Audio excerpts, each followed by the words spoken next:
श्री शिवाय नमस्तुभ्यं भक्तों, हर हर महादेव। जैसे कि आप सभी को पता है कि आज 10 अक्टूबर के दिन श्राद्ध पक्ष की एकादशी तिथि है। इस दिन आपको पीपल के पत्ते पर 7 बिंदी लगा देना ही आपको करोड़ों की संपदा प्राप्त हो सकती है।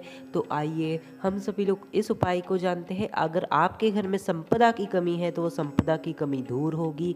तो आइए हम सभी लोग इस उपाय को जानते हैं। ये उपाय मैं आपको पूज्य पंडित प्रदीप जी मिश्रा जी की महापुराण कथा से ही बताऊंगा।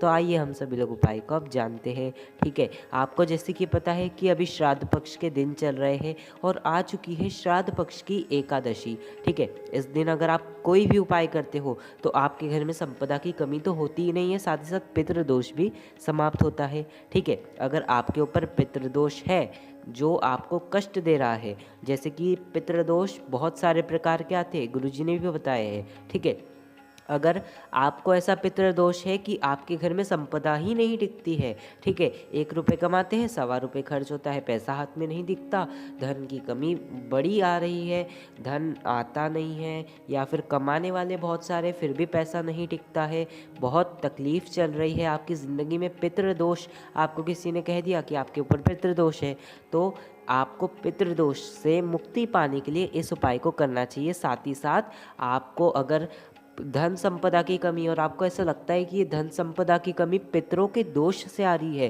तो इस उपाय को करना है। ठीक है, समझ आ गया कैसे करना है? अब मैं बताता हूँ इस उपाय को कैसे करना है। आपको ज़रूरत होगी एक पीपल के पत्ते की। ठीक है, एक पीपल का पत्ता लेना, उस पीपल के पत्ते के ऊपर आपको शहद की 7 बिंदी लगानी है। क्या लगाओगे? शहद की 7 बिंदी। ठीक है, शहद की 7 बिंदी लगाना, और शहद की 7 बिंदी लगाना, और साथ ही साथ आपको थोड़ा सा उस पत्ते के ऊपर चंदन भी लगा देना है। क्या लगाओगे? चंदन, थोड़ा सा चंदन भी लगा देना है आपको। अगर आप 7 बिंदी ये जो लगाई आपने शहद के ऊपर, उसके ऊपर भी वैसे लगा सकते हो, पर आपको अगर एक ही बिंदी लगाना हो चंदन की, थोड़ा सा बड़ा चंदन लगा दो, या कैसे भी चंदन बस उस पत्ते के ऊपर लग जाना चाहिए। ठीक है, लगा देना ऐसा चंदन, और 7 चावल के दाने वही बिंदियों के ऊपर रख देना एक एक करके। ठीक है, 7 चावल के दाने वो कहीं से टूटे हुए नहीं होना चाहिए, इस बात का आपको ध्यान रखना है। ठीक है, चावल के दाने आप रख दोगे, और साथ ही साथ आपको एक जौ भी रख देना है उस पत्ते के ऊपर। क्या रखोगे?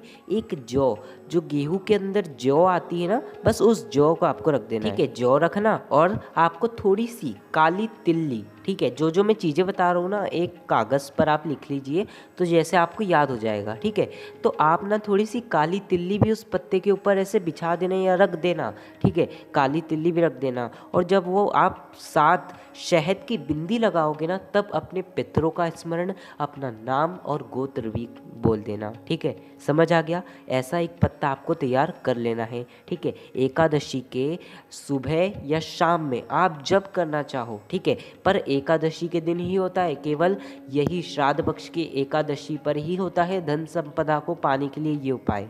ठीक है, मैं आपको फिर कह रहा हूँ, अगर आपके घर में संपदा की कमी हो, करोड़ों की धन संपदा आप चाहते हो कि हमारे पास भी हो, तो इस उपाय को कर लेना। वो भी कब?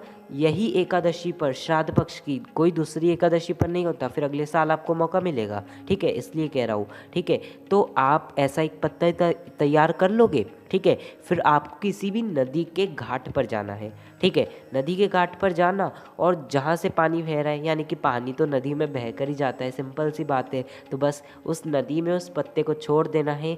कहीं भी बहते हुए पानी में उस पत्ते को हमें अपने पितरों का स्मरण कर कर, अपना नाम और गोत्र का स्मरण कर कर वो पत्ते को पानी में छोड़ देना है।